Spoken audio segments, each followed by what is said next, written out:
Sýslumaðurinn í Reykjavík setti rétt fyrir fréttir lögbann á umfjöllun Ríkisútvarpsins risavaxnar lánafyrirgreiðslur Kaupþings til fyrirtækja eigendahóps bankans. Kaupþing fór fram á lögbannið í dag og fallist var á það nú fyrir 5 mínútum.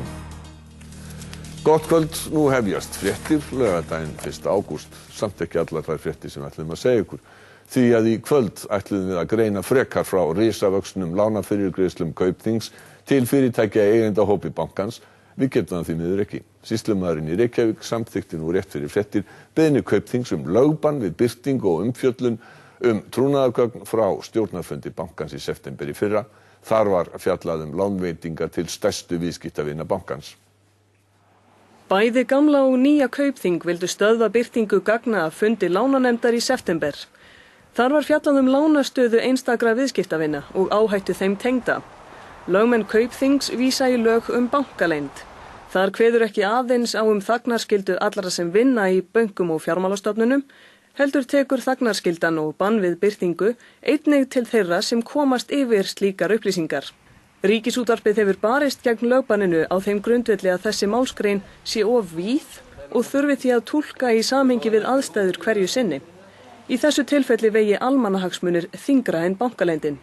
Þá bendi Ríkisútvarpið á að þegar sé of seint að banna íslenskum fjölmiðlum birtingu gagna sem þegar séu í almennri dreifingu á netinu, þar sem hver sem getur skoðað þau að vild.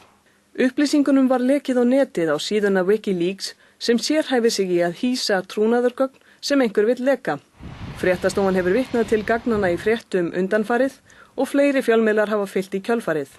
Kaupþing reyndi árangurslaust að fá stjórnendur vefsíðunar til að fjarlægja gögnin af síðunni. Lögbann sýslumanns bráðabirgðaaðgerð gegn byrjuðum eða yfirvofandi atburði.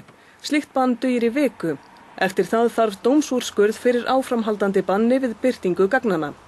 Sigurður Líndal lagaprófessor segir að athyglisvert yrði að sjá hvort sjónarmiðið yrði ofan á í réttarsalnum. Þarna togast á, tvenns konar gildi, ég má orða það svo. Annars vegar réttur manna til upplýsinga, samanber upplýsingalögin sem þú nefndir áðan og svo auðvitað tjáningarfrelsið, það vegur öðrum megin og svo hins vegar bankaleyndin hins vegar.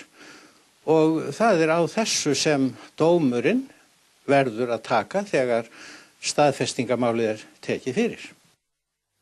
Og það rétt að taka fram að lögbannið á einungis við fréttaflutning Ríkisútvarpsins. Aðrir miðlar á Íslandi geta því áfram notað gögnina vild og allir geta nálgast þau á vefsíðunni wikileaks.org.